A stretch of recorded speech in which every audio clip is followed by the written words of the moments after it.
What's up, guys? How's it going? Tuesday night hangout. Here we are. Earlier than some of the bets, at least. So, appreciate you guys, though, for the faith, the confidence in us to be, in me, to be here.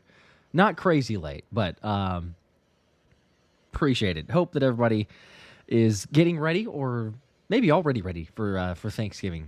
It's insane that the holidays are here. It's craziness. Also, thank you to everybody out there because we passed 147,000 subscribers, which is just nuts. Got some crazy giveaways, obviously, in the works. I mentioned this on the last video, but if you did not happen to see this, shout out to Jordan Spector of Spector Sports Art. This is one of the BG Relic cards, the Immortal card collection, but the BG Relic cards, it's got a piece of maybe his jersey or cleat or something from Super Bowl 59. So somebody's going to win this thing, and I'm going to spin for that probably during the game would be my guess, during the game stream. But I'm going to keep everyone posted and have more details on that. But all you got to do is go to the past video that I dropped, the game recap video, takeaways there, and leave a comment, any sort of comment. Make sure you're subscribed, of course, but appreciate you guys, all the crazy giveaways, everything else. Y'all know, couldn't do it without you. So, Anthony here, the Ant-Man, at DiBona NFL. There's a lot to talk about from this Eagles-Cowboys game, and, you know, try to keep it positive, but there's definitely negatives, lots of negatives to talk about. Biggest comeback allowed from the Eagles in 26 years. It looked so great. 21-0. Everything was clicking. The defense was playing well. You got the turnovers and everything there, and you just slowly started seeing it happen. It was unraveling, and you're like, oh, come on. Anything. Give me some points. The defense can't hold out forever. And unfortunately, here we are, sitting at 8-3. Yeah, I mean, I'm just going to go ahead and take full accountability for this loss myself because Okay. I was unable to usually I live tweet anybody that follows me on Twitter at DiBona NFL. I usually tweet basically almost after every play, maybe a little bit too much, my thoughts on what's happening and things like that, any kind of injury updates and stuff. But I was not able to do that for this game, and it was the first game that I wasn't able to live tweet since their last loss. And so I feel like I should maybe this is my jinx. This is all my fault. I got to own up to this. But I don't know. It was funny because we went to my nephew's birthday party, and we bring the kids. They're having fun. It was at like one of these bounce gym places, whatever. So they're all having fun. At one point, I turned to my wife, and I'm like, it was 21-0, and I'm like, I showed her the score on the ESPN app, and I'm like, of course, the one time I can't watch the game, it's like the most stress-free game ever. And then, fast forward to later on, it's like 21-7. We're driving home. It's 21-14. Right when I get home, it's 21-21. I'm like, oh, of course. Let me turn this on. And then it was just like the fumble, the fumble by Saquon Barkley, the punt fumble, like the punt return fumble.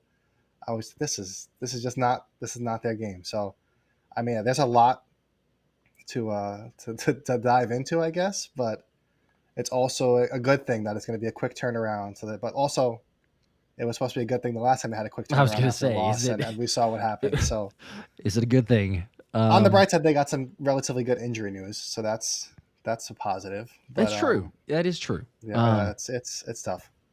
Well, we do appreciate you admitting that. I didn't actually put that together. You may have told me that, but I did not put that together from you and not being there for the last two losses. So, I mean, I understand family, engagements and everything else that you have to go to, but the rest of the season, like you kind of just got to put those a little bit on the back burner.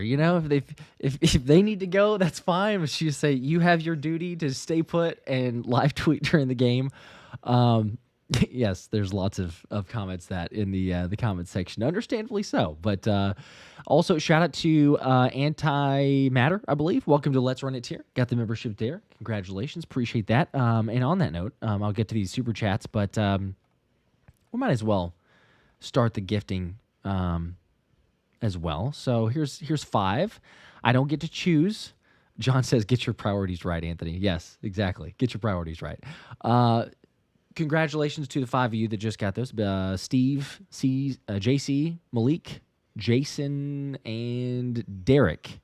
They're completely random, so I'm not picking favorites here, but, just full transparency. Real quick, again, I mentioned we got multiple super chats here that I will get to.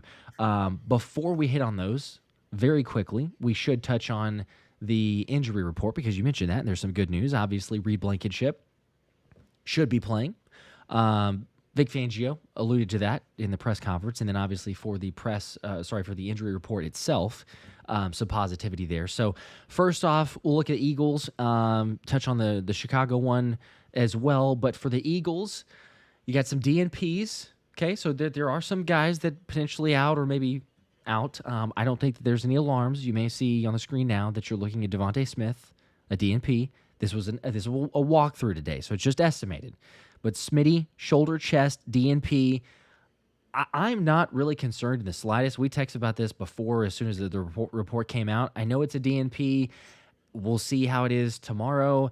These are the types of things that, like with star players, I mean, yes, you never know, I suppose. But the fact that Smitty was out there towards the end of the game, he plays through everything. It takes a ton for him to miss a game. We know that. We've seen him with injuries in the past where it's like, oh, man, it doesn't seem like he's going to be ready to bounce back. And then lo and behold, you're like, well, there he is. He's back out there the next week. So I'm not concerned by any means. DNP, though, for Andrew Makuba, we know the fractured ankle. Prayers up for him. Hopefully quick rehab. Maybe a chance for him to get back and play in the postseason. But Lane Johnson also with a foot injury. Brandon Graham, a groin injury that popped up there, and Xavier Gibson with a shoulder that he injured for the brainless return from the 2-yard line. We do hope that he recovers well, but that was just, I don't even know. I was screaming during the live stream of like, why are you bringing that football out at the 2-yard line? There's other limited participants, but before we get to those, just your thoughts on the DNPs on the report.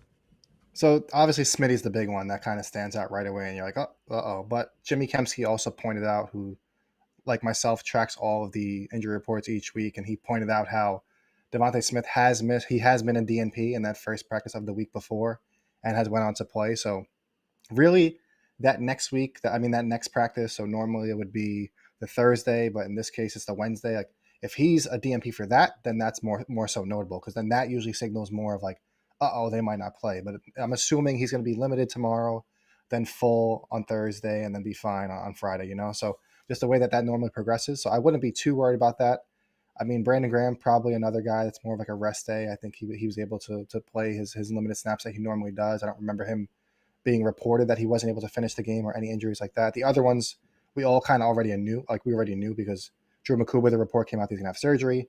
Lane Johnson, we already know is going to be a multi-week injury. And Xavier Gibson, they said he was carted off, and like right away, you pretty much knew he was going to be at least probably done for this week. So now it's just more so a matter of the roster juggling that Howie Roseman's going to do, if they're going to put anybody on IR or who's going to be activated, things like that. So as far as the DMPs, I wouldn't be too concerned about Devonta Smith not practicing today. Now it is interesting because then we move to the limited participants. Again, it's just an estimation, but Saquon Barkley with the groin, Reed Blankenship with the thigh, and Landon Dickerson with the knee. Like I mentioned earlier, Reed Blankenship, he's going to play. Fangio tells it how it is. Thank God we've got somebody in those press conferences who's actually going to be honest. So we appreciate Vic Fangio. But when he says that, you're like, all right, he's going to play. Reed will play. So that is phenomenal news because, man, the safety spot is thin as it is, and the injury for Drew Makuba. But aside from Reed Blankenship, Saquon Barkley, he said he was healthy. It's a groin injury again that pops up. I think he's going to play, but you wonder, like, okay, is this the same groin injury that he's been dealing with? Is this something that's been ongoing throughout the whole season, just kind of off and on the report? Because, I mean, you texted me on this as well, and, you kind of have a fair point. That there's some things that are just not – the O-line's been bad. We'll put that caveat out there, but Saquon's not running with the same fierceness that we've seen, certainly from last year, but just the same fierceness that we see from him. Yeah, I mean, as far as the people want to focus on the runs, right? And I feel like Fran Duffy did a great breakdown of all 10 of his carries and like what was there, what wasn't there. And there really wasn't much to work with. I mean, we'll get into it, but the offensive line and just the blocking as a whole has been horrific this season, and that's a huge part of the offensive struggles. I know Kevin Patullo gets a lot of flack for that, but I broke it down in my mailbag last week. Somebody asked me to like assign blame and like a pie chart, and it was Kevin Patullo first at I think 30%, and then the offensive line was at 25%.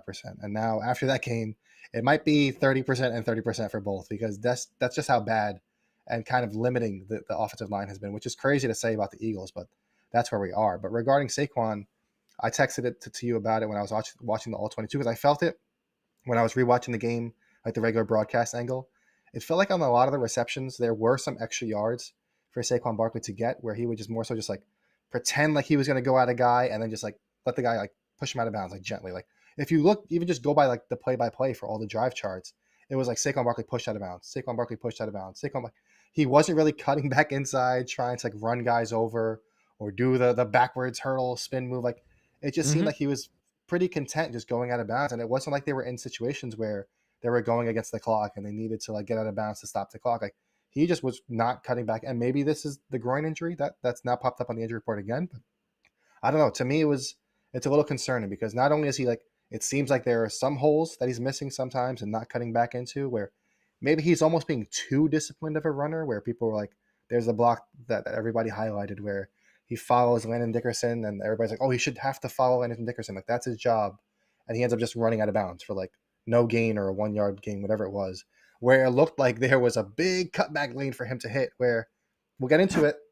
But Tank Bigsby, he averages over 9 yards a carry now with the Eagles, he's probably maybe not like being the textbook runner where he's like following his blocks and doing exactly what he should do, but it's working. Whatever he is doing, it's working, and he's Mm-hmm. kind of like freestyling a little bit out there, but it's getting you 9 yards a carry. So I think there's something bothering Saquon Barkley. Is it the groin? Is it just he's not trusting the offensive line? I'm not sure.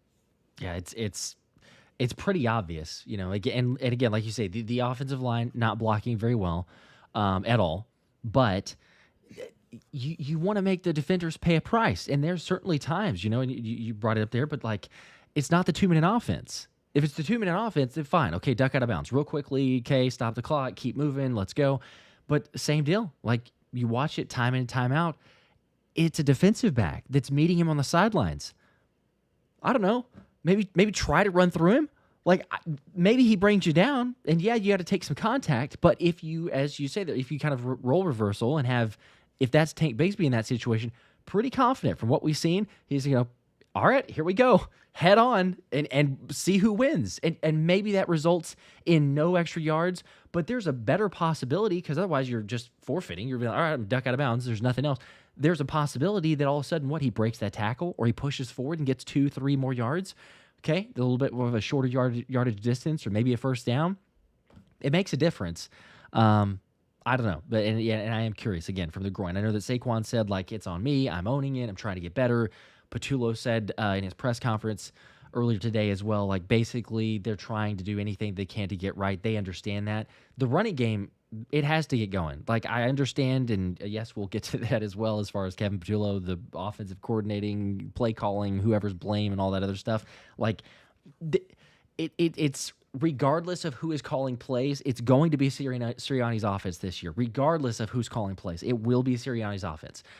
If that's going to be the case, the running game has to work. It has to. Sirianni's offense is predicated on the running game working. We're not saying it has to be number one in the league, but it does have to work. And to the extreme that it can't right now is mind-boggling and also crippling this team. So we'll see. Obviously, Landon Dickerson with the knee. Fascinating that Cam Jurgens is not on the injury report, because we talked about it last practice or last week during some of the practices, and him kind of limping around. He's got the brace on the knee. He had been coming off the concussion injury. Watch him on the film. He's not right. Like everyone pretty much on the offensive line looks not right, but apparently he's good enough to not be listed there. But Landon Dickerson, which is almost with concerning, right? That Yeah. Cam Jurgens Yeah. isn't on the injury report at all. It's like, wait, that guy's at full health? Are we watching the same guy? Because it just Yeah. looks like, He's well, just trying to honestly, lie to us here.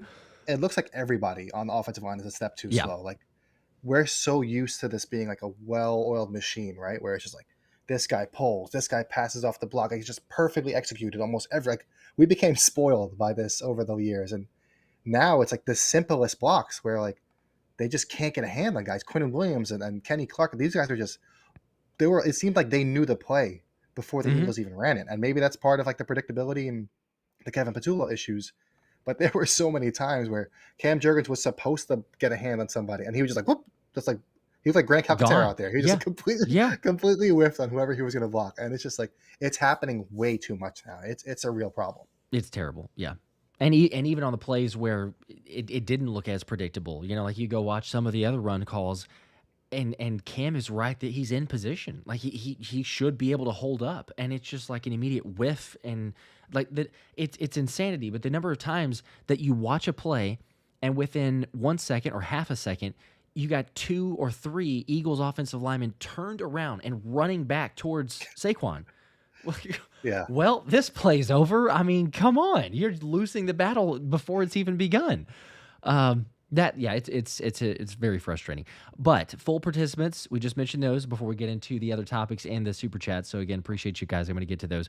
Miles Hinton with the back injury listed there. See what they're going to do. Roster designations from the practice window being opened previously. Willie Lampkin, same thing for the knee and ankle, and then Adoree Jackson, surprisingly, a full participant from the game day concussion protocol, which I think Zach Berman had a better explanation on that one. Yeah, so he just basically explained because everybody, including myself, just assumed that Adoree Jackson, you saw that he was being evaluated for a concussion, and he just never returned for the game, right? So I was like, okay, he was ruled out with a concussion. That's why he was diagnosed with a concussion. Now he's in concussion protocol. Given that they're playing on Friday, there's just no way that he's going to be able to clear the concussion protocol in time.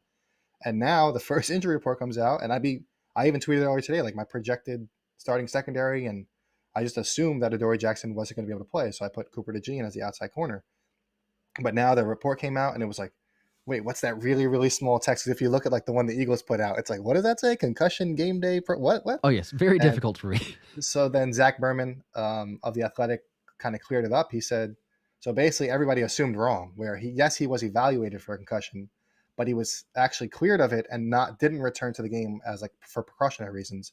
And that's likely because Adoree Jackson was in the concussion protocol earlier this season when he was actually diagnosed with a concussion. So they probably thinking like, listen, it's been a month or so since your last concussion. There's no reason to put you at risk for this again in this game. Like, let's just take the night off and revisit it next week. So it seems like he's going to be able to play, which is obviously great news given that Drew McCuba is going to be out, and now you don't have to replace 2 different players in the secondary. It seems like Reed Blankenship's going to play. So that was honestly the biggest takeaway for me from this first initial injury report is that Adoree Jackson should be good to go for week 13. There you go.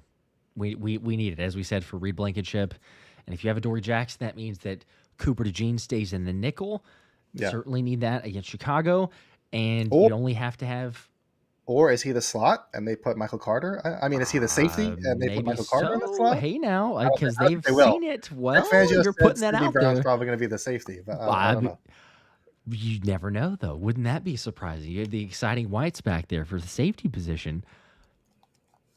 I mean, they were about to when Drew McCuba went out. It seemed like that's what they were going to do. It did look like they're scrambling in a way. Man, that was. Oh, the way that thing. It was the ended. Giants game all over again, right? It really it's like, wait, this guy's hurt. This guy's hurt. This guy's starting hurt. that great too. It's just like, oh my gosh, I don't know what would have been better. To have watched the film and the takeaway be, okay, yes, play calling is still awful because we know that it is, and that be the number one issue. But I watched the game back, and it's like, I'm sorry, the offensive line is the biggest issue. It's like 1A, 1B. Not saying that Kevin Patullo gets a pass by any means. It's not like, oh yeah, that was good. It was good early on. It was good for the first scripted section of the game, basically, and then it was bad.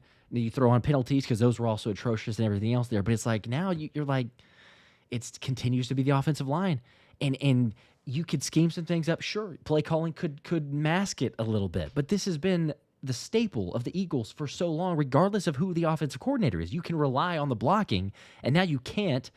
And so it compounds the issue. You got a struggling offensive coordinator who's trying to find himself, trying to find any semblance of anything.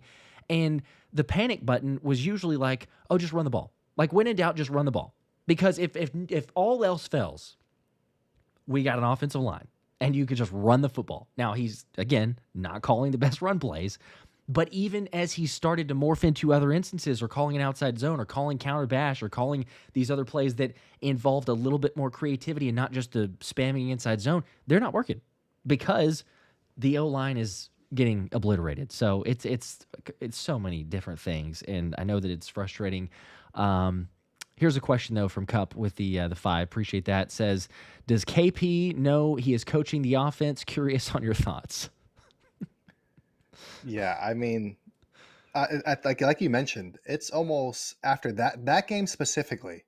I cannot put that game on Kevin Patullo. There's no way, because it's not like a lot of people were like, oh, they took their foot off the pedal. Like, they didn't run. They couldn't run. So they were passing. They were Yeah. trying to gain yards. It's just, what are you going to do when it goes from 1st and 10 before you even run a play, and now it's 1st and 25? I mean, like, no offense coordinator is going to be able to succeed when their offensive line and the wide receivers and the tight ends, they just can't execute the simplest calls and the simplest kind of pre-snap alignments, or whether it's holding or a false start or just illegal formation. It's just like, these are things that you deal with in training camp. And granted, you could say it's a coaching thing, and Nick Sirianni says he's going to take blame for the penalties and things like that. But I can't put all of this on Kevin Patullo, because we can't even see if his play calling is working, because the blocking is so bad, and because these offensive linemen look legitimately lost. That's why I said in my 10 takeaways article on the PhillySpecialShow.com, in my opinion, the 2 biggest things holding this offense back right now are the offensive line and the running game. And guess what? Jeff Stoutland, who we hold in such high regard, if we could, we probably would have had a statue for him in Philadelphia already. Yeah, honestly. He's the offensive line coach and the run game coordinator. So he needs to get like some of this attention and some of this negativity towards him as well, because this isn't all just a Kevin Patullo problem. This is everybody's got a hand in this issue. And I know Kevin Patullo is like the new guy in town, so it's or the new guy in terms of a new role. So it's easy to kind of just throw all this at him. But this is a full failure. The entire offense is failing. And Jalen Hurts himself, he missed some throws that were there that was schemed open, and he just didn't make the throw. And he just held onto the ball and checked it down. So everybody plays a part in this. I cannot put that loss on just Kevin Patullo.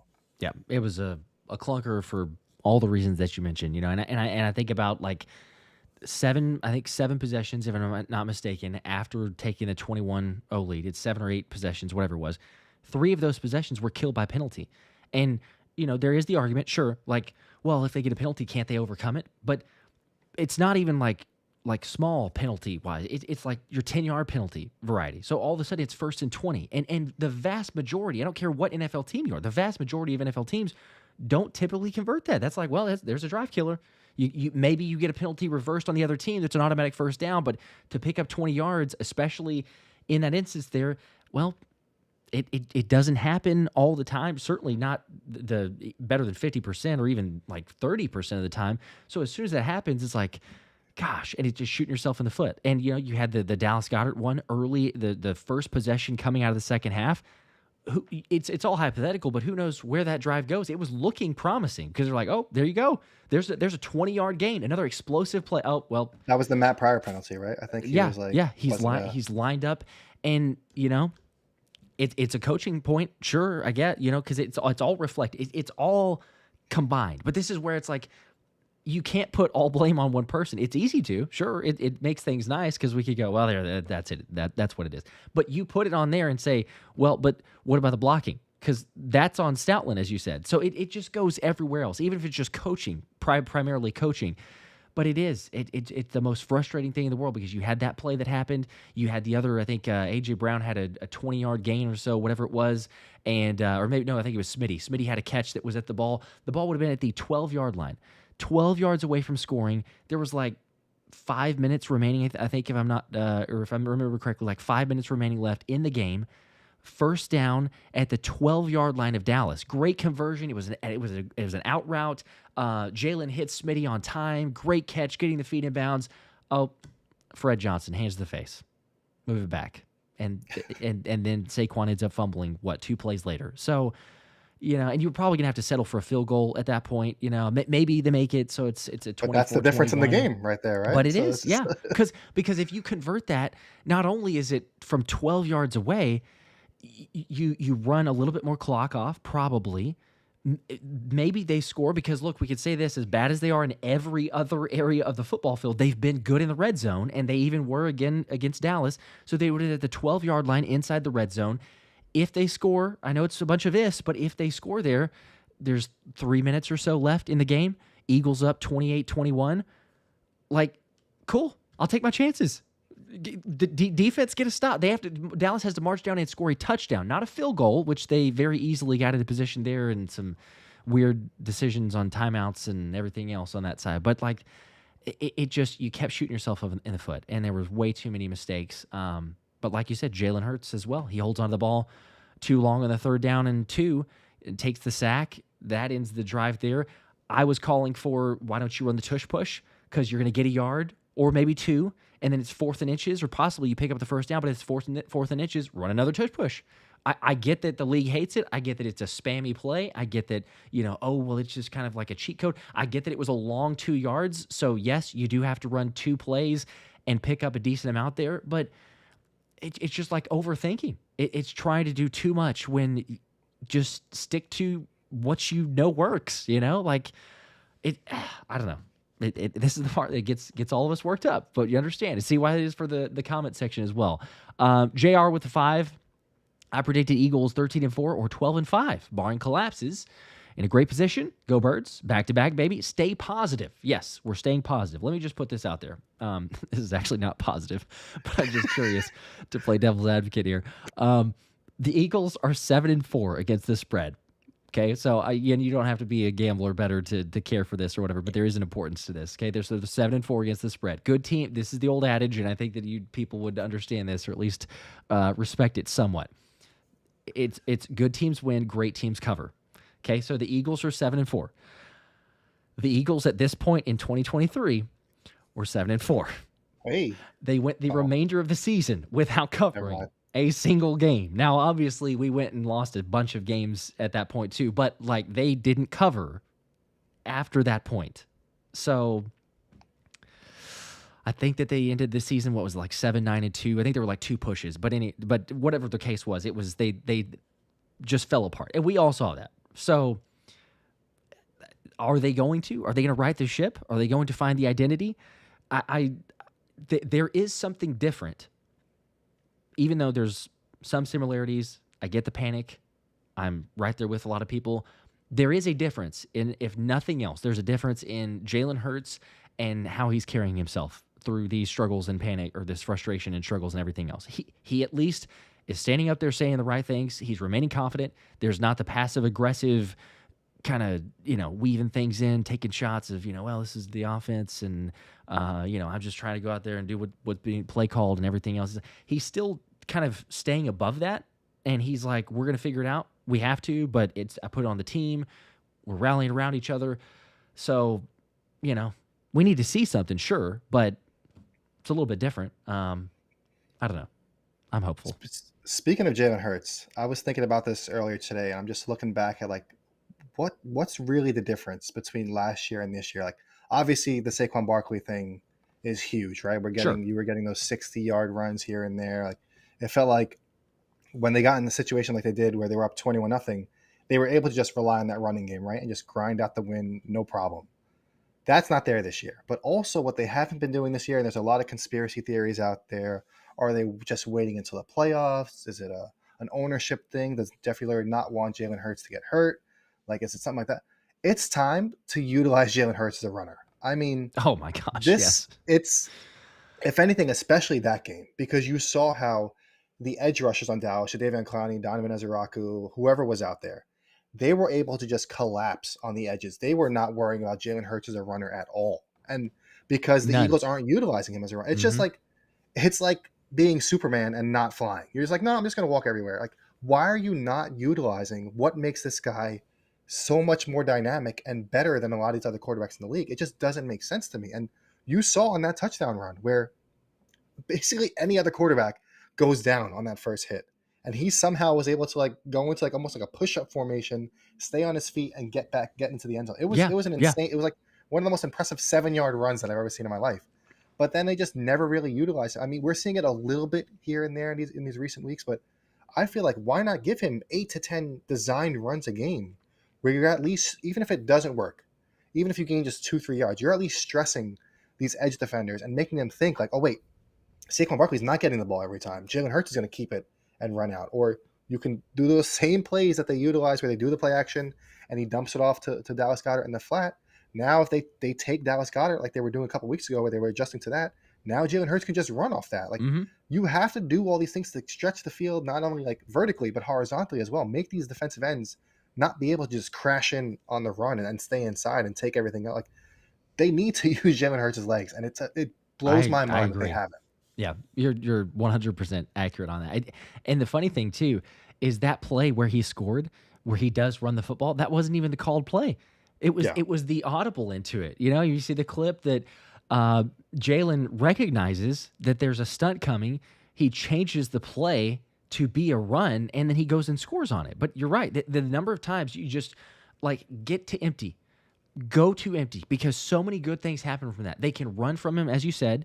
They can also throw, and A.J. Brown's numbers are, especially this year, the differentials when the Eagles are in empty versus not are so much higher. It's crazy, the difference of that. And so if you're not running it a whole lot, teams are not prepared for it, for one, and you have to take advantage of your team's strengths on top of like what's not working. And again, the running game is not doing that. So if they're not going to do RPOs because they've totally decided not to for whatever reason, that's fine. Don't do it. Then go empty. Go empty and run Jalen Hurts more. I'm 100% with you. Throw from it. It'll at least keep the defense on its heels because, you watch way too many times. They either know what's going to be called, or they have a good enough idea of what's going to be called that even if you go outside of that or different, it's not enough of a it's not enough of a stressing the defense or making them, have to change anything. Because like, oh, okay, cool. They picked up, a little bit of yards. No big deal. We'll move on because they're not going to be able to test it. It's crazy. Casey with a 10. Made it back to Pennsylvania for Thanksgiving. I realized how much I missed this environment. Go Phils, go Birds. I love the three of you guys and what y'all do. Such a joy to watch these. Thank you, Casey. Appreciate that. Appreciate it. Hope you have a great Thanksgiving as well. Everyone else in the chat too. Like I said, it's kind of crazy just how quickly everything comes, which is like, man, we're like towards the last part of November. Got a Black Friday game right after Thanksgiving.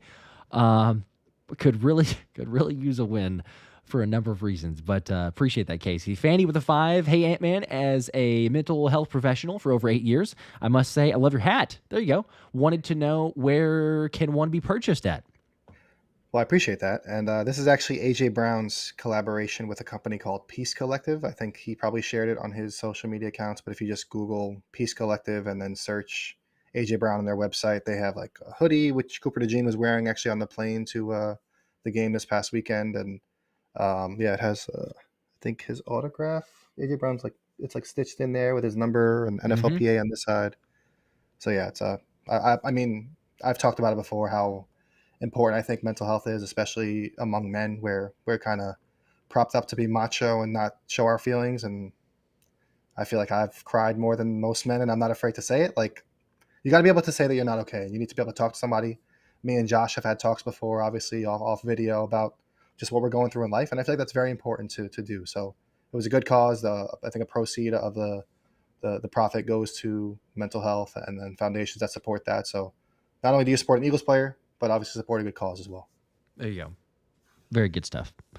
Shout out to John for the memberships. I'm just getting to these as well, but gift the memberships. Appreciate that. I think I missed, who was that? I've got Lar, member for 24 months. It's been 2 years. Says, yeah, 2 years. Happy Thanksgiving, everyone. Is it time for Justin Simmons? Well, I don't know. They didn't. They seem to be rolling with what we have. I guess we haven't seen any moves.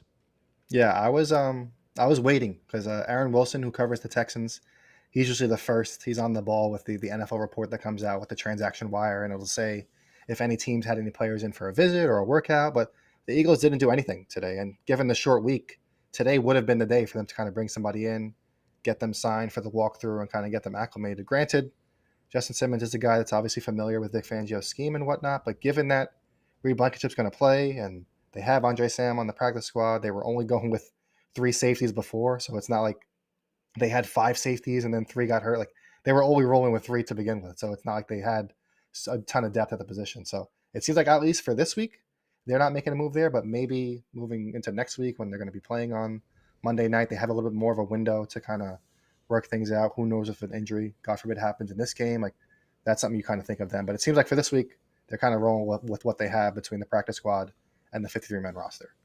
Hopefully, everybody stay healthy. We don't need it anymore. We've been very healthy up until like the last 2 weeks, and then all of a sudden it's like, oh my gosh, you got guys going down left and right. So stay healthy.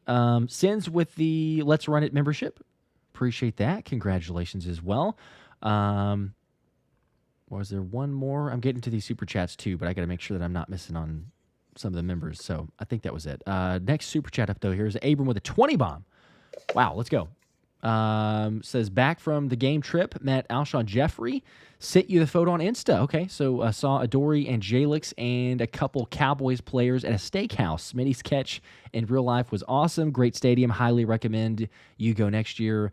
And also fire KP. Just kind of throwing that one in there at the last second. So shout out Matt, 10 Philly Special Show membership gifts. You're the man. Appreciate that. Thank you. Abram, I've been to the stadium. And you're right, though. It can be a fun environment. It can be a fun atmosphere. I really hoped that they would get the dub for you because it's a lot better to be walking out of Jerry World, singing the fight song and letting Cowboys fans hear it. But the last time that I was there did not happen. That was 2023 when we got murdered. And then the time before that, it was quite a while, but the time before that was Dak Prescott's last loss at home against a division team, which was 2017. So that one was fun. 37-9. Carson Wentz, Jay Ajayi running all over him. Yep. I think it didn't. Bradham returned a touchdown too, I think, in that game, if I'm remembering correctly. But you remember things a little better from games in person. I think watching them on TV, it's not as much, but you have that visual memory. So I'm pretty sure. Someone can correct me in the chat if I'm wrong, but I'm pretty sure that there was a touchdown that happened there. Where was the other? Oh yes, and fire KP. That's just kind of the same consensus from everybody. But Eli here with a 10. To me, it's on Sirianni. So many penalties have killed drives this season. His tenure shows that when he doesn't have a guy that's competent at an OC, he has no answers. Yeah, and that's he's went like up to the podium and pretty much took full accountability for the penalties. But at the same time, like it's week 12, right? Like these are all professionals. There's only so much you can do. These guys have been in the league, especially the offensive line. I mean, they all have at least. Tyler Steen is a first-year starter, but he has a couple starts under his belt. Like he's played in the NFL before, so it's inexcusable to me to have 14 penalties and be penalized at the rate that they are. I think they're averaging 10 a game over the last 3 weeks or something like that. It's just for a team that's praised for their leadership and the veterans that they have and the playoff experience that they have. Like it's just not showing through at the most important moments. So I don't know if that's something that's you can just blame on one person. At a certain point, the players just have to take care of their business as well, right? I know Bill Belichick used to always preach do your job, and I said this I feel like weeks ago, but the players they need to do their job. Like it's honestly that simple. 100%. Yeah. But you can only drill it so many times. There's some of them that it feels a little bit more on coaching, I guess, but still, yeah, you're right. At the end of the day, it goes on the players. But in the instance of a guy held, sorry, you can't tell me that that's not a coach thing that they do day in and day out, week in and week out that they don't know. If it happens in a game, a player just did it. It's their fault. It's on the players. And there's a lot of times that they get away with it too, right? So that's a lot of time why they do it is because if they do get turned around over, they do a little grab, depending on what angle the ref's at, they can get away with it. And especially a week like this where they're going to have 3 practices, they'll probably all 3 of them will be walkthroughs. They're not taking, and nowadays you get such little time actually on the field with the players. They're not going to be listen, this is how you block a guy and not get called for holding in week 12. That's just not going to happen. That's rookie mini camp stuff you do with guys that are coming out of college. Yeah. That's, it honestly made me think of, this is way early, right? But this is last year after week 1 when Zach Bond, or maybe it was week 2 against the Falcons. Now it's one of those games, but he had the cut block, right? And Yes. and he had the interview afterwards is like, we hadn't seen that too much. Yes. And then next thing you know, you see the practice that week and they've got all the drills, they got the dummy on the ground, rolling it towards him. They got to knock it down and then keep going. It's like, okay, here's how we defend that. But that's still, he got hit with like 4 cut blocks in that game. It looked right. like he had Yes, never. yeah. It was like, but Poor he at guy. least kind of was admitting, okay, well, we need to have a little bit more reps on that. So, okay, we're going to get those. But again, there's a difference of like week 1, week 2 versus we're in week 12 now, so there's not a whole lot of change. And that's also the anxiety inducing part about the offensive line as well. Cause it's not, I don't think there's this magical, like, hey, we're going to rep some fundamentals, boys. Like, we're going to turn this thing around in week 12 from that. It's like, And you have 3 Pro Bowlers. you have it or you don't. It's not, You're right. Yeah. You know how many teams They know wish what they're they had supposed the to talent do. that the Eagles, like, oh, boo-hoo, you got Fred Johnson out there. But Right, you also right. have Cam Jurgens, Landon Dickerson, and Jordan Malhada, and Tyler Steen's a relatively high draft pick. Like, there are teams that have Yeah. a battered offensive line out there that look like they could actually, and they're not getting called for 14 penalties. No, like, it's just no. And it's Cam inexcusable. Jurgens had a 20 grade. And we take it with a grain of salt, I know, but like a PFF grade of 20 against Dallas. Like, 20. That might have What are broke we a record. doing? What? I mean, come on. So Willie Lampkin might as well just try something different. I think that's where a lot of people are at. Duncan, welcome to the Let's Run It tier. Appreciate that, the membership there. Congratulations. Let's see. Got Tyler here with the next super chat, I believe. Or one more thing, real quick, just from Eli's super chat. 100%, it is Sirianni as well. Like, if Yes. there's, and I don't think there's too many people out there that are like separating the two.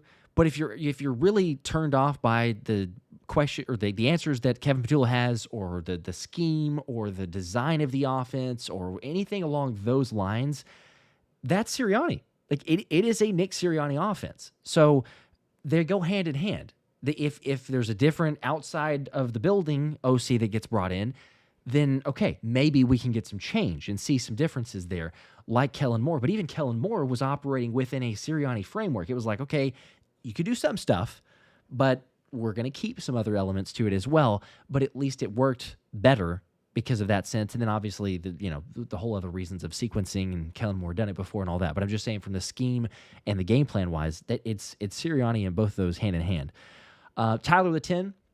They got to trust Jalen to throw us to win. Don't go up 3 scores, then force the run. QB1 can lead us to a dub with his arm, but what do I know? I'm just a guy sitting on the couch watching games only. He broke it up into 2 super chats. Okay. The second part of this was watching games only, 2-man RB rooms work. Say isn't hitting the same burst as Tank is this year. Nothing wrong with that, but use the guy that is cooking more than one time. I'm off the box. LOL. I mean, he's not wrong with any of those takes. I mean, especially No. the Saquon Barkley Tank Bigsby thing, because like I've said it since that Giants game, right? I was like, that guy needs a bigger role, and it wasn't just like a flash in the pan thing. It's like every time he touches the ball, he's making the defense feel that he's on the field, right? He's not. I tweeted about it, and then people were like, oh, he shouldn't have a 50-50 share. I'm not saying that. I'm saying give Sure. the guy. I said 8 to 10 touches. I've seen people say 5 to 7.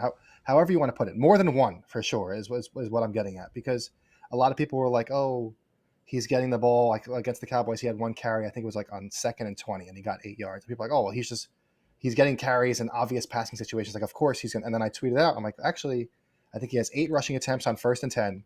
Not a single one of them went for negative yardage, and I think he averaged like 7 yards a carry or something like that on those 8 carries on 1st and 10. So like, if your problem, and one of your biggest problems, is that you're constantly in bad situations on 2nd down where you're not getting notable gains on 1st down, where you're putting in 2nd and 5 or 2nd and 3, why not put the guy in that's actually, maybe, like I said, he's being a little bit more reckless. Maybe he's not following his box. Maybe he is bouncing into the outside, but he's literally averaging 9 yards a carry. Why is that guy not touching the ball on 1st down instead of the guy that I know you're paying him top of the market money, but he just doesn't have it right now? There's no shame in giving the ball to this guy. He has the same amount of touches as Xavier Gibson, and Darius had more touches. Like, what are we doing? Give Tank Bigsby the ball. 5+ times a game and just see what he can do with it. Maybe it'll be just 10 yards, Yeah. but it could be 50 yards. Like, you don't know. Like, he's going to run hard. He's going to make an impact, and they're just not letting him do it. Yep. I agree. Again, 100%. Same thing. If run Jaelen, go empty, run Jalen Hurts, put pressure on the defense. Like you were saying, Tank Bigsby doesn't have a single negative run on first down. So tell you what, sure, start Saquon on the first drive of the game, right? Saquon could be out there. After that point, what's he going to hurt? Let's run Tank. Well, just until there's not a negative run on first down. Maybe that's just all right. Every first down, we're going to put Tank Bigsby in there because we'll get 4 yards, 5 yards, 7 yards, 8 yards. Pick up a first down maybe on those. It's incredibly frustrating. And I know that because other people are going to oh, well, let's get the offense going. Let's play some up-tempo style. I do believe that the Eagles want to play more up-tempo. They see the up-tempo working, but they got to pick up that first down. And it's incredibly hard. It's way too hard. It shouldn't be that difficult. But all of a sudden, backed up against the sticks, and they can't do the up-tempo. Or the other part that was frustrating too was there were a couple times where you see it wasn't a 3-and-out, but it was a 6-and-out. And it was like, you're going up-tempo, okay, first down, cool, we got it. Next play, hey, get a good pickup, nope, penalty. Well, that's it. It slowed back down. We got to start back over now, and you can't keep that style up of going fast. Okay, because what they want to do is go fast, keep the defense on their heels, take the big shot, and a lot of those were working against Dallas. Okay, hey, they're getting some yards, a little bit of momentum. Oh, there's a big play, but then it goes back, and it's the same thing almost every single game. So. It's all hand in hand, but I'm with you. There's no excuse to have a box score that you look at and it's like, we didn't trail for the entire game. Saquon Barkley 10 carries for 22 yards. That obviously was not working, but Tank Bigsby 1 carry. 1 carry, 8 yards. Okay, It doesn't cool. make sense. I mean, I know the O-line's terrible, so yes. Maybe that's Kevin Patullo. Well, if Saquon can't do it, Tank Bigsby sure can't. But are we watching the same game?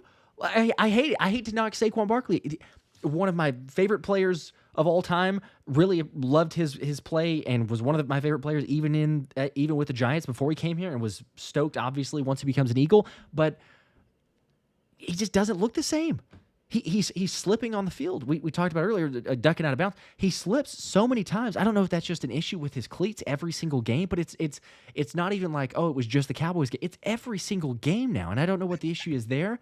He looks slower. He looks, I don't know if he's overthinking stuff because, yes, his O-line has not been near what it was last year.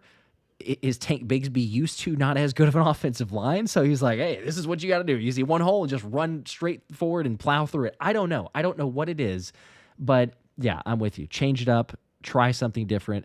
Otherwise, it's just the continual insanity.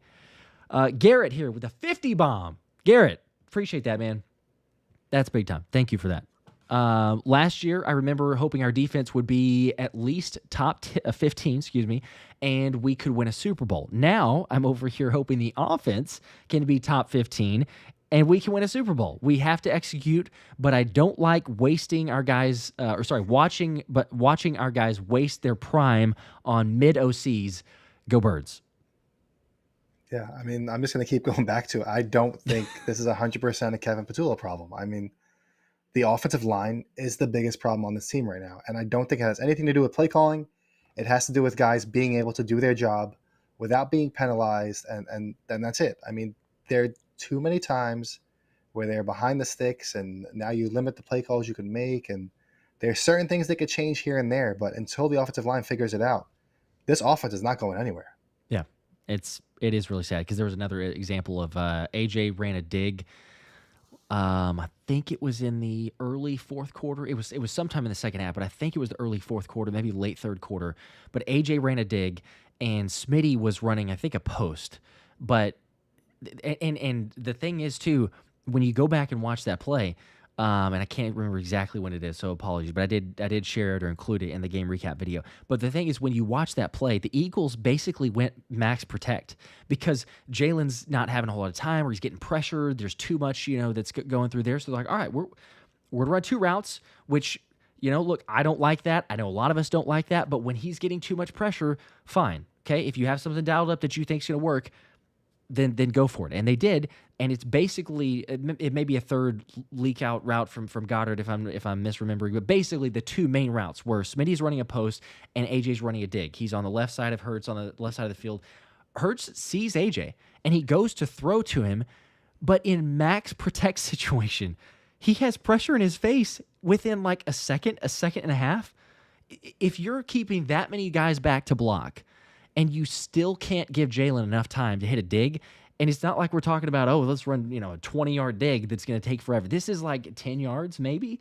You got to be able to hold up just a little bit. And the problem is he's getting hit right as he's throwing it, and it airmails right over A.J. Brown.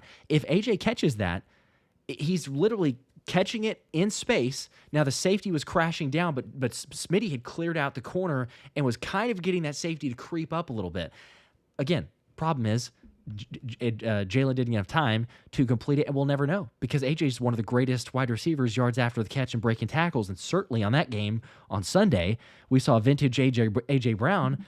I'm like, if he caught that, he may have made a house call there. He's certainly not getting brought down immediately because he had space and he'd already beat the corner on the dig route.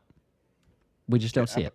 But then there were also plays where they did have the blocking, and I don't know if it was because Jalen Hurts was spooked because he faced pressure at times. Exactly, yes. He missed Dallas Goedert over the middle, and he missed – there was a play where Jahan Dotson, A.J. Brown, and Devonta Smith were literally all open. And then he just dumped it off to Saquon Barkley. He just held the ball, Yep. and dumped it off. It's just like, why are you not throwing to either of those three guys? It just, I know, yeah. Something was off. It was weird. And they, like I said, it's not like they could go to the running game because it wasn't working. So they were still passing, even though they had a substantial lead. It's just they weren't able to do anything through the air either. And again, that's where we go back to a broken record. But it's not one thing, but it's frustrating because everything is contributing to it. Ham Solo with a 5. Willie Lampkin might help Jalen see the middle a little better because he's 5'11". Hey. I mean, I guess so. Let's just put a bunch of shorter offensive linemen out in front, If maybe they can hold up. Let's just get a bunch of 5'11" dudes that are 320, and here you go, Jalen. you can see over the offensive line now. They're going to actually have Willie Lampkin go on Cam Jurgens' shoulders and be a super center, and there's going to be like an 11-foot tall center in the middle of the field. Oh, my gosh. That's pretty good. I wouldn't mind seeing Willie Lampkin play over Cam Jurgens for all the reasons that we just said. Cam does not seem healthy, even though he's not on the injury report. But, try something different. See if a little bit more athleticism, a guy who is healthy can go out there and provide a spark, play somewhat better. But, yeah, I mean, not necessarily from the height standpoint. It's just, I don't know that it could hurt necessarily, because that's the other part of it as well. Like, they ran the tush push on 1st and goal at the 1-yard line because the risk reward is too great, right? Like, you have to score. Fine, you're going to run the play. But still, you go back to the 3rd and 2 that we're talking about. Does that play a factor? If it was 3rd and 1, I think they're for sure running it. But if it's 3rd and 2, you kind of go into it already knowing, like, yeah, we got to run it twice. Like, you're probably not picking up because it was a long 3rd and 2. But it still is almost like a guarantee. If it's 3rd and 2 and you have 2 downs, you could still chalk that up as being like, well, you could get your first down if you really want it. It may be stupid. It may be ugly. People may say it's a cheat code. It's ridiculous. But if you really want to pick up a first down in crunch time situation, which is a late game, one of the final drives, try to go and make it happen. Sorry, dial up tush push 2 times. But is Cam Jurgens banged up, or Landon Dickerson? Who is it? Is it more of the offensive line being banged up that's causing them to say, yeah, let's run it if we absolutely must, but otherwise let's try to do something else to pick up short yardage situation? I don't understand it, because if those guys are out there, they should be able to be healthy enough to be able to run your full playbook, right? And it almost seems like they got stopped a time or two early in the season on the tush push, and now it's just like. And this has been the trend with Kevin Patullo with a bunch of plays. And like I said, I don't blame him for everything. But it seems like he'll try something maybe once, maybe twice. If they have no success with it, you could forget about it. He's just never going to run that play again. Yeah. Or it's like one extreme or the other. Or he'll have one positive gain off a play, and then he'll just spam it like the Dallas Goedert, The Dallas play Goedert action into little the rub flat. Like, route that he just goes it's out just there he's like that guy in Madden that every just time. loves the recent play tab. He's Mm-hmm. just gonna go with whatever it says, like the little, then it gives you like the little stat like yards per play. If I have like 7+ yards per play on that play, he's gonna keep calling it over Just and keep over. doing it. Yeah. So it's just it's insane to me. Like if they have one bad play, they'll never run that play again. But if they have one successful play, they're just gonna spam that play over and over. Even if the defense knows it's coming, he doesn't care. So it's just like about finding that balance. I have no idea. See, that's why Jalen Hurts doesn't run anymore. Jalen fumbled the football in the Packers game, and because they were coming out of the bye week, that it was a like, positive play, right? But he fumbled the football, so you go coming out of the bye week. They're like, okay, we need to run Jalen more. We need to get this going. And it was a really good play. Like Jalen was going to be very close to scoring, or he at least gained a lot of yards to get the red zone, and they were going to probably score. It looked like that. They had 16 plays, 77 yards, just marching down the field. It looked really good, really probably methodical. Their best drive of the season. Yes, really methodical, really surgical with how they were picking up first downs, confident. And then he fumbled the football. And Kevin Pillow, you're right. He probably looked at that, went to the play sheet, and he goes, "Never again." We're not running Jalen Hurts. He's a pocket passer now. That's it. We're not going to use his legs at all. God forbid we turn the football over on this one play. JR with a 5. Why can't we leverage the two backs out of the backfield like the Lions do with Gibbs and Montgomery? I have no idea. And I wrote about it a couple of weeks ago. I said, stop with the 12 personnel and the 13 personnel and give me some 21 personnel, where whether you want to put it as Cameron Latu and a running back, or you want to put both Saquon Barkley, because they did it. I feel like last year there were some looks where they had like Saquon and Will Shipley or Saquon and Kenny Gainwell at the same time. Oh, for sure, yeah. But they're like, oh no, Tank Bigsby's way too explosive. We should just put him on the field for 2 to 3 snaps a game, and that's it. Like that's it. I don't understand not utilizing him at all. It's ridiculous. It blows my mind, and unfortunately I feel like we're not going to see it. So I don't even know why I'm getting worked up about it. The only game where he had a good amount of touches was a blowout win where they kind of sat Saquon Barkley in the fourth quarter. So maybe I'm pretending that he's going to somehow have this role, and that's just never going to happen. But I'll keep hoping. Well, I mean, do we see him more against Chicago? And maybe that's if we say that, then maybe it's the case that they blow out Chicago. As ridiculous as that might sound to some, it would be nice to see Tank Bigsby out there. 10 more from Tyler. One last thing. I think Simmons will be an addition after the Bears game, kind of a mini bye Friday to Monday, get him in, acclimated, and the Monday night game versus the Chargers, he'll be out there. That's my guess. And also he had a little follow-up here. It says follow-up because Sidney Brown is buns. Yeah, I mean, Sidney Brown is looking rough whenever he has to be out there, but unfortunately they've kind of backed themselves into a corner where he has looked rough. Fangio doesn't give praise, unwarranted praise too much. He did actually give some praise to Sidney Brown. I thought that was a little interesting. I'm not going overblown on it, like, oh, whoa, hey, Sidney Brown's gonna have an all-pro performance, but I don't know. Is that just because he doesn't have any other options, or? I mean, by Vic Fangio standards, that was praise, right? He was like, yeah, he's sure, good. Yes, like, right. That's what I'm saying. Yeah. Like Nick Sirianni would have rattled on and wrote a story about him, but I mean, for Vic Fangio, he's a man of very little words, and he did seem like relatively positive about, like, more so about Sidney Brown. Like he was excited to see that if he's out on the field, things like that. But like you said, it could just be because they literally have no other option besides Andre Sam on the practice squad, because Reed Blankenship obviously is the only other healthy safety on the 53-man roster. Marcus Epps is on IR. Drew McCoupa might be heading for IR. But I do think, and I wrote about this as well, that after this game on Friday, because it's such a short turnaround, after that, between that break and then going into Monday night the following week, like that's a good length of time, like you said, almost like a mini bye week in the super chat, where if they do want to make a change at OC, like make a change at play caller and have the Scott Loeffler or Parks Frazier kind of take the reins there, maybe that's when you can see it happen. I don't think they were going to make any drastic changes in such a short week. That longer week could be where we kind of see them shake things up. See, that's interesting, too. As Anthony here with the 2 says, need to run 2 back sets with Tank and Saquon. So we got a couple of those now, people that are interested in that. I'm all for it. We would love to see it, absolutely. You get some sort of changes. And then another super chat from Green Wingman, excuse me. Appreciate the 10 bomb. Says, what if the O-line doesn't figure it out in the run blocking? The only thing you fix immediately is the penalties and players executing or simple concepts.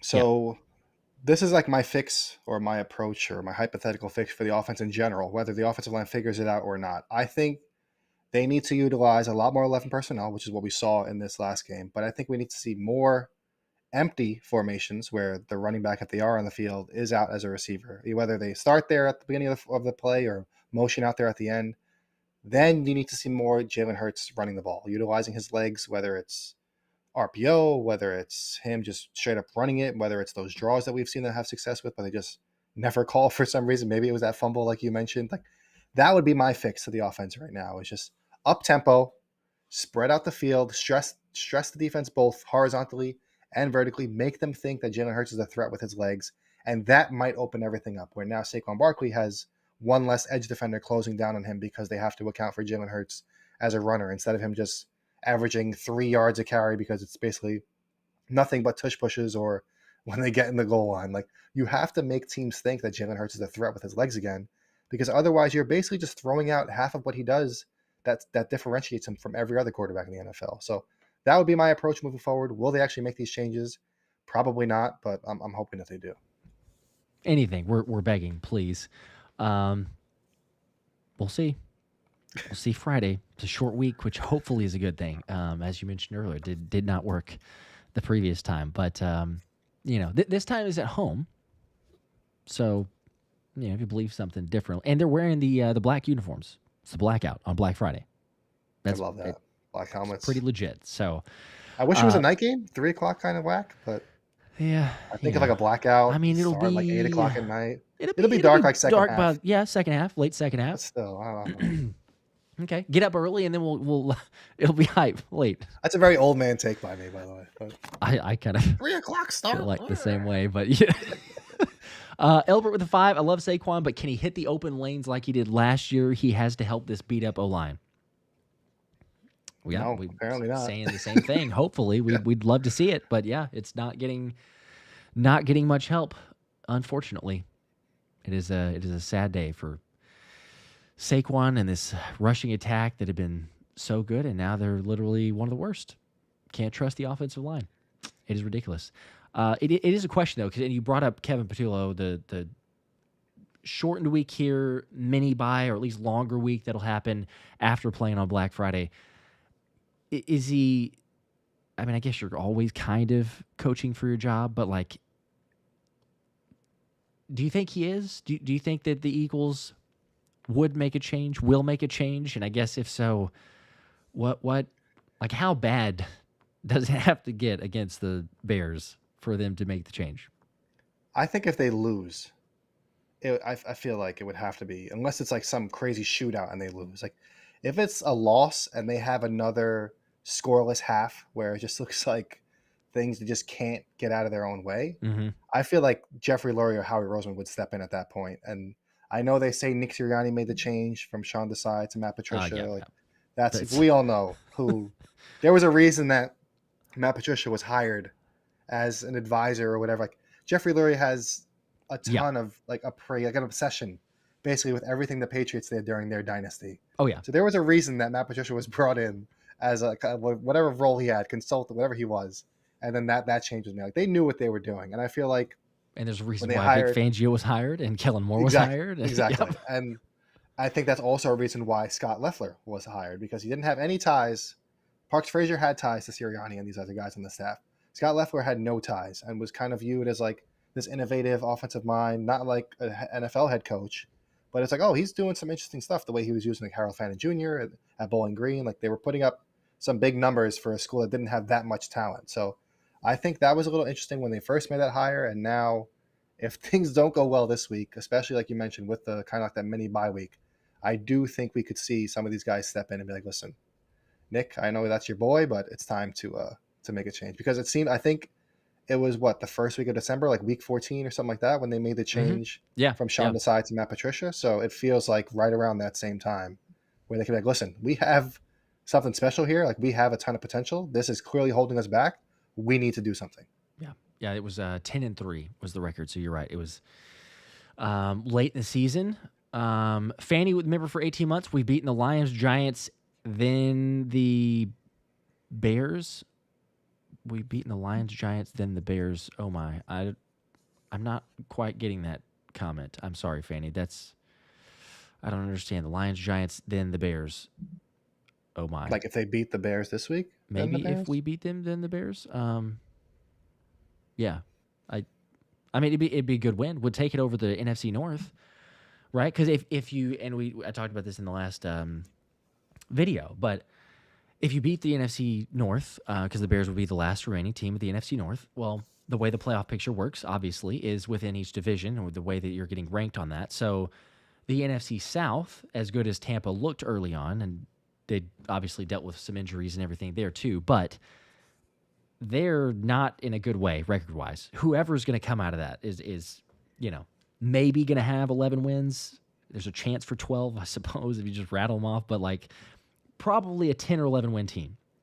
So most likely, hopefully, unless the wheels completely fall off, but the Eagles should be able to be above that. And if they beat the Bears, then they have the tiebreaker over the Lions, the Packers, the Bears, the Vikings. So then all it becomes is the NFC West. Even if the Rams and the Seahawks have better records, it doesn't matter because one of those teams has to be below, right? Because you have the top four teams. So Yeah. by that theory, as long as the Eagles can stay in front or tied with whoever the top NFC North team is, then the Eagles' worst case scenario is they'll be a 2 seed. And, we did host the NFC Championship game, but that was because of Washington, not because the Eagles had the 1 seed. So I don't know. I mean, there's a million different things we have to figure out and fix before then, but it just in terms of this game coming up and the magnitude, it does play a factor. So just kind of keeping an eye out on that side. Yeah, it's funny because you would think, like, looking at this stretch from the outside in, it would be like the one game you wouldn't want to lose would be the Cowboys, right? Because it's like a divisional game. But meanwhile, the wins around that against obviously the Lions, the Packers, and potentially the Bears, those are almost more important because of the division between the Cowboys and the Eagles with the lead that they have in the NFC East. So now the Eagles are almost more in direct competition with, like you said, the teams in the NFC North, where if they beat the Bears, they have the inside track to that second seed, which is what they had last season, obviously before the Commanders knocked the Lions off, which allowed them to host the conference championship. So they're, despite losing to the Cowboys and despite how ugly it looks, if they win this game, they still have they basically control their own destiny for the 2 seed in the conference. It'll be good. I'm figuring out what I missed. It was a Wizard of Oz reference, apparently. I apologize. Lions, Tigers, and Bears. Oh my. Yeah. I mean, I've seen the Wizard of I've seen the Wizard of Oz, but I honestly didn't pick up on that. Because I don't know when the last time was that I've seen the Wizard of Oz. I've seen it, but it was a long time ago. But I am ashamed that I didn't pick up on that. As many movie quotes and everything else. So I apologize. I did the delivery, the understanding, figuring out what that was. Yeah. So now you have to include the Oz clip. Yeah. Now I gotta figure out the way to work that one into the video. So thank you. Appreciate that. Yes. Keeping me honest here. All right. Let's do one more of these two. I'm gonna give away some more memberships. Just for the heck of it, and maybe because I owe it because I didn't get that reference. But here's 5 more, totally random. Again, I don't get to pick these, but congratulations to Mike, Mowski, Pro Guy, Daniel San, and Terrell Mosley.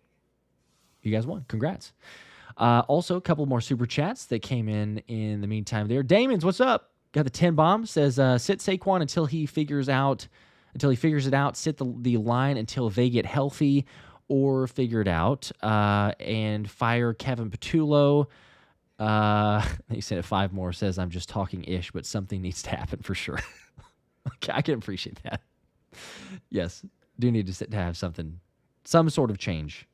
I mean, he's not really lying because, they're obviously not going to sit Saquon Barkley. Right, yeah. We do think that Tank Bigsby should see a noticeable uptick in carries, and we've also said that Brett Toth should probably be starting over Cam Jurgens right now because he's clearly, now if he is fully healthy, he's not on the injury report, Brett Toth looked significantly better than Cam Jurgens did, like whenever he was in at center. So, like you said, it's crazy to say that, and considering the contract that they signed Cam Jurgens to, you don't want to do that.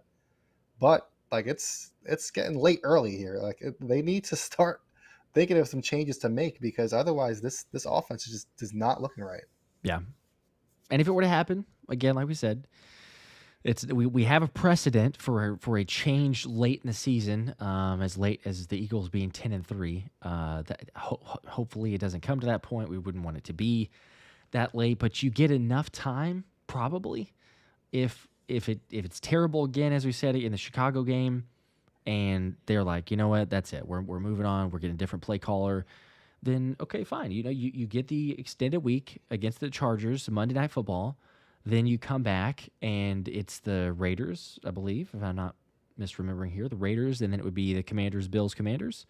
So, I mean, 5 weeks. See where you're at after that. That should be enough time to get something going.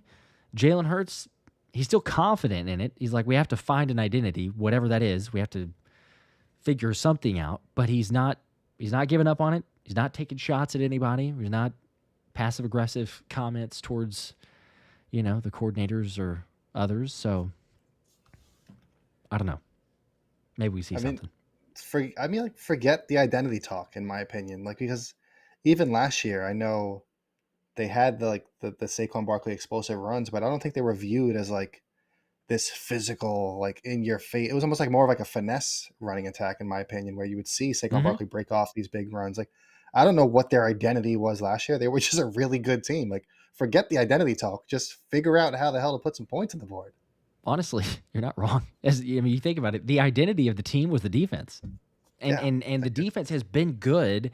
They've been stressed a little bit more recently, so I think that it's fair to say you can't keep doing that. You have to take a little bit off of their plate. But the defense can carry them as much as it, within reason, but it can carry this team.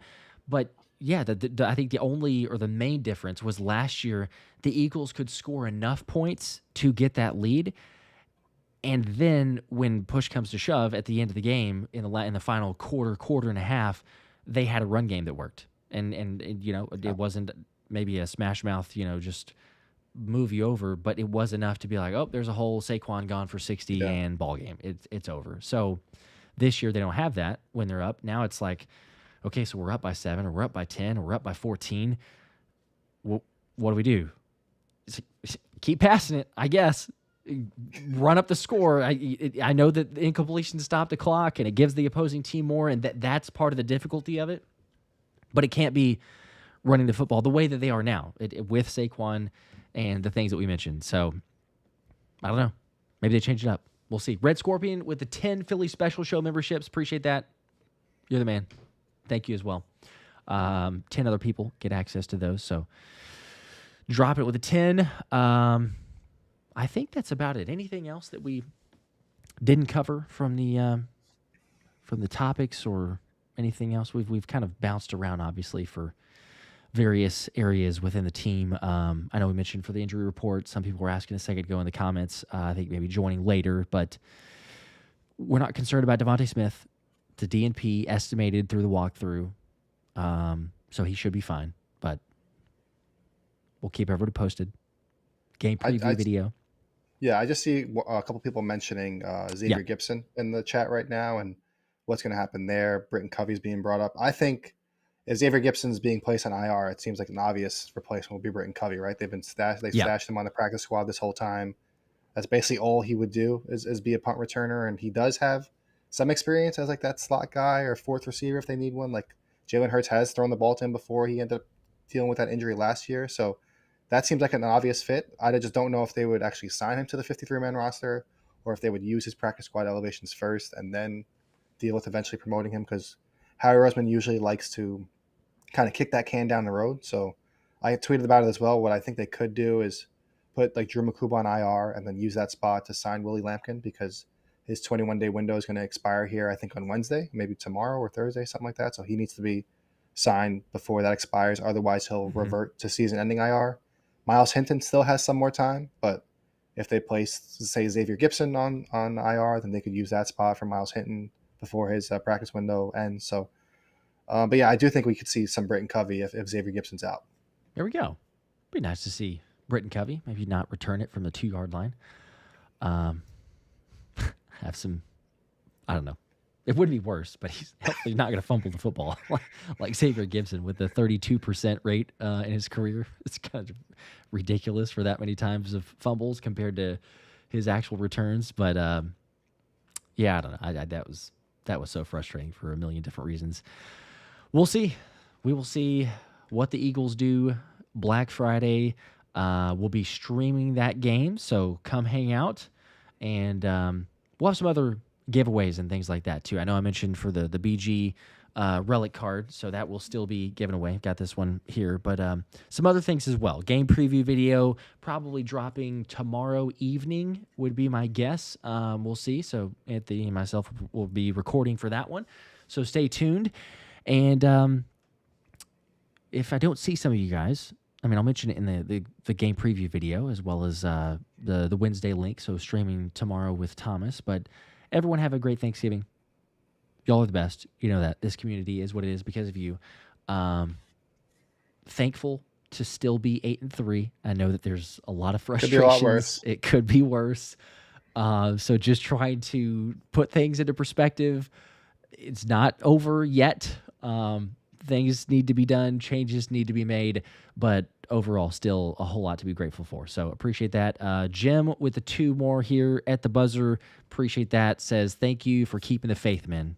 And then there's some bird emoji there. So I think that's a go birds. But appreciate that one. Make sure to like and subscribe. Like I said, other content in the works. And follow Anthony. If you're not already, you should be on X at DiBona NFL. And we will see you guys. Until then, go Birds. Go Birds.